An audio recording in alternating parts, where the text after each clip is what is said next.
And we see, fitting in with that, how the power of TV in the London Independent, how watching 20 hours of TV halves the sperm count, and it fits right in. It's a behavioral thing. It's mainly having to do with the sedentary lifestyle, yet you see the results of that behavior fitting with the eugenics propaganda and the general cultural programming. Sit in front of your babysitter and watch the world slip away. Of course, the Super Bowl occurred this past Sunday, the Stupor Bowl, the mass cultural brainwashing event where they get everyone to tune in and just celebrate this domination of sports, culture, bread and circuses. Melissa Melton has a special report breaking all this down and why we saw Illuminati symbolism during the halftime performance with Beyonce and why the lights went out.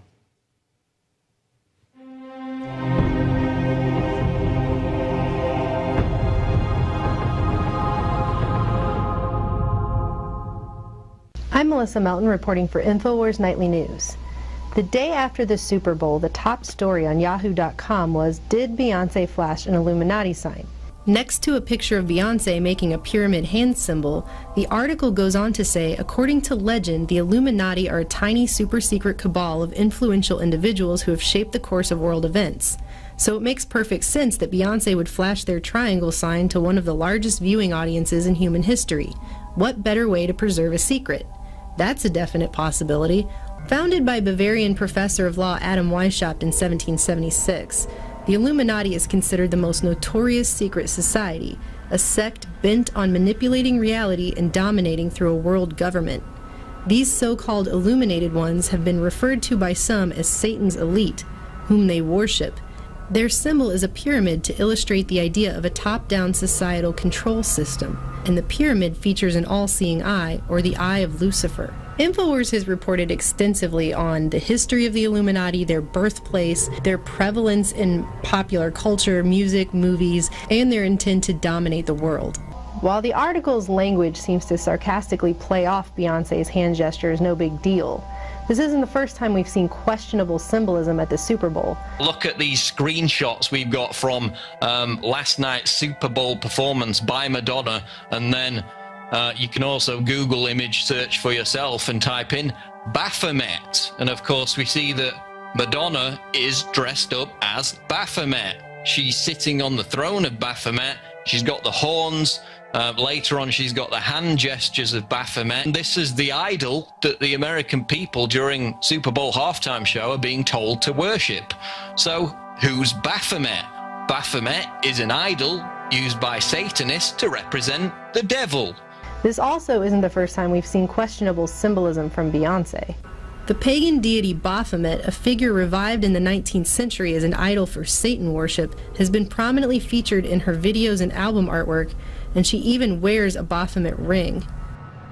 And Beyonce isn't the only music star by far who's been called out for having hidden symbolism in her videos.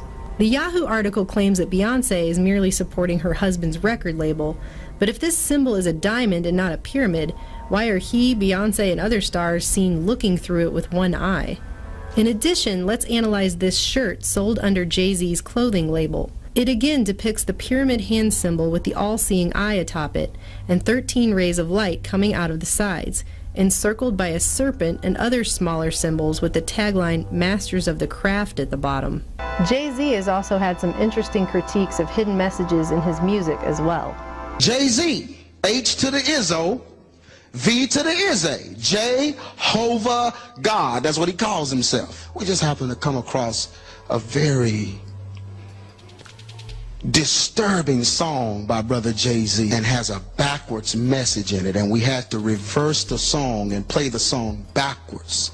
666 murder, murder, Jesus. 666. And the rapper has gone on record wondering why people have linked him to devil worship and the Illuminati. When asked by radio personality Angie Martinez if these rumors of deliberately adding images to his videos were true, Jay-Z responded, "No, never done that before. Why would I do that? That's retarded." But here's a clip of another interview where Jay-Z actually admits he hides messages in his music. And then I start doing, these different, hidden messages in the music, just as that replaced, the technical aspect of it. And then it's just, you know, evolved from there. The Super Bowl aside, we've seen other curious eye symbolism at major events. At the one-year anniversary of 9/11, the band marched out onto Ground Zero in what appeared to be an all-seeing eye formation. Are all of these mere coincidences? Many people ask, if the Illuminati is such a super secret cabal and they're so devious, why are they openly hiding their symbols in plain sight? In his book Secret Societies and Psychological Warfare, Michael Hoffman II calls this revelation of the method, or advertising one's power openly to amplify it, gloating and flaunting the idea that resistance is futile before an unsuspecting public. Are all of these established Illuminati symbols supposed to acclimate people subconsciously to a darker agenda, or are we really supposed to believe that all-seeing eyes and pyramids and Baphomet costumes are going to be the new theme for the Super Bowl every year? And what is the average person supposed to think about this continuous symbolism inundation? Or is the truth that they're not supposed to think at all, but just go along with their regularly scheduled programming? I mean, how many coincidences can you have before it's not a coincidence anymore? These are overt messages of elite domination by a covert group parading a pageant of mass conditioning before the public in a culture dominated by television at a sporting event watched by millions every year. And many do not even realize what's happening. If it doesn't mean anything, why is it there? For InfoWars Nightly News, I'm Melissa Melton. And that's an excellent report. So why are we seeing this manifestation of clearly Masonic, Illuminati, secret society images? Well, this is a mass cultural rite. It has all the trappings of a religious pageant. But instead of being Christmas, instead of being Easter, the festivities of other religions, this is the modern day social engineering religious rite where they ask everyone to come together, clear their schedule, make a special get-together for the Super Bowl, tune in to a maximum audience event. And it's a focus point for this top-down symbolism, which is manifest covertly. That's right. The masses of people are not supposed to catch on what these symbols mean. They're supposed to think about them primarily subconsciously, where it affects them almost like a wound. And then as they continue watching TV through the days, through the hours, they see different varieties of these symbols reappear, and they affect them subconsciously. People like Carl Jung explain how that affects the archetypes and what that does to human behavior, emotional response, and our thinking and development. It has a profound effect. And it's this whole perfect storm where the population has learned to love bread and circuses, and particularly has learned to admire the celebrities they see on television who proceed over these events. People like Madonna, Beyonce, Lady Gaga, but the other normal performers as well, the people in Hollywood. And those people are on the inside circle. They have privileged get-togethers, special parties where they feel included and want to climb the power structure, and thus they're invited to secret societies, places like Bohemian Grove or the other types of secret societies, you know, for the politicians, Bilderberg. And this is the continuation of the Illuminati system. Black entertainers and black spokespeople have the Boule, the secret society that's allegedly connected with Skull and Bones. There's a lot of behind-the-scenes stuff here, a lot of allegations about trauma-based mind control producing some of these celebrities, and it totally fits with this ritual, this pageant, where they display a symbol the public isn't meant to understand, and it's meant to hit them subconsciously as they respect and admire and tune into these entertainers. They're being bombarded with the message which primarily reinforces that the elite are in control, that they're at the top of the pyramid, and that their all-seeing eye is looking down upon you. We have to talk about these symbols, analyze them, decode them, break them down, and break that conditioning. We have to break out of the social conditioning, turn off the television set, and stop letting it run our lives. And that, folks, is the essence of the InfoWar. They have tried to manufacture our consent. They have tried to shutter our minds, keep us in a tiny spectrum of thought. We must recognize the effect of mass media, the attempt to socially engineer us into annihilation, and we must say no. Spread the word, spread the truth. We turn now to our daily quote, which has some of this in mind. It comes from Winston Churchill. A lie gets halfway around the world before the truth has a chance to get its pants on. We'll be back again tomorrow. Thanks for watching the InfoWars Nightly News. Spread the word. Subscribe at prisonplanet.tv. Fight the InfoWar at planetinfowars.com, and never stop until we turn this thing around. Good night.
There'll be mermaids upon us within the hour, you mark my words.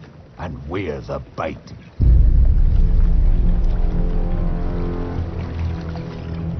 I heard it said a kiss from a mermaid protects a sailor from drowning. Don't be a fool. Mermaids are all female, son, and lovely as a dream of heaven. But when it comes time to churn butter, so to speak, they snatch a sailor out of a boat or off the deck of a ship, have their way, and then the sailors are pulled to bottom and drowned and eaten. 3 dangerous bird-like women portrayed as seductresses who lured nearby sailors with their enchanting music and voices to shipwreck on the rocky coast of the island, usually depicted as a mermaid because of Dagon or Nimrod being the fish god.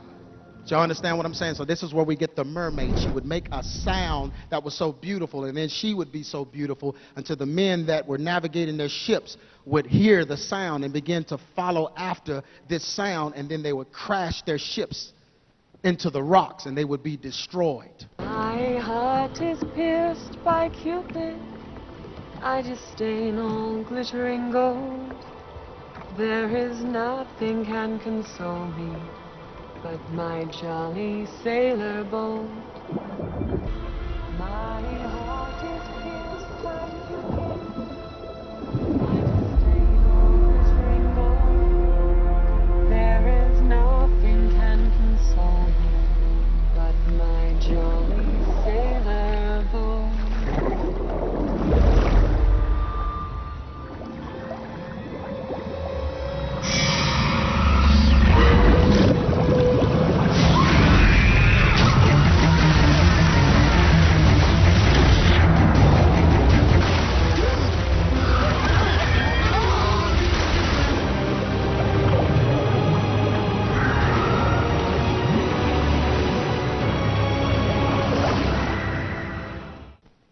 That's also happening in the spiritual realm as well, because people are singing, women are seducing men and shipwrecking their lives. Amen?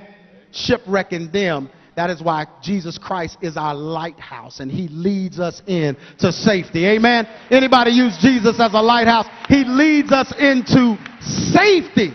But when we follow these women that are singing, these seductive sirens, leads us to shipwreck our lives.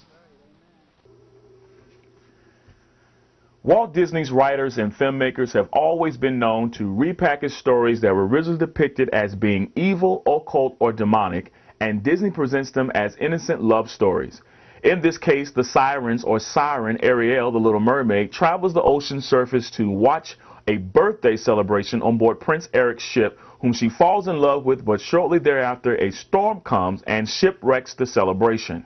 Just you and me, and I could be part of your world. But Ariel saved the unconscious prince from drowning. She sings to him, but quickly leaves as soon as he regains consciousness to avoid being discovered. Fascinated by the memory of her voice, Eric vows to find who saved and sung to him, and Ariel vows to find a way to join him and his world. Singing. She had the most beautiful voice. Eric, I think you swallowed a bit too much seawater. Off we go. Disney did a masterful job in manipulating this story, but let us look closely at how they play on names, because as we always know, there is something in names. According to Jewish and Christian mysticism, Ariel is the name of an archangel, one of healing, wrath, and creation, one who has the authority over earth and its elements.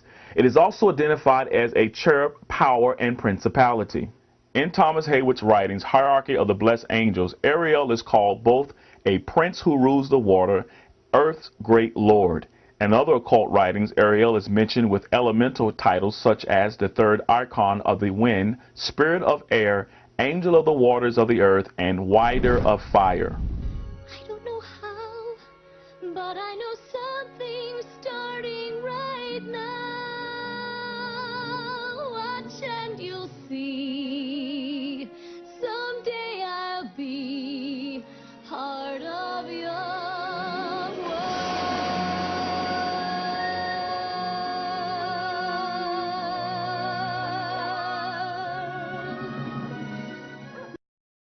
Now that we've witnessed the sirens, although an ancient translation of goddesses, today it continues to operate as a spiritual force that will continue to seduce and destroy the lives of men. I'm Teton Moffat of EX Ministries.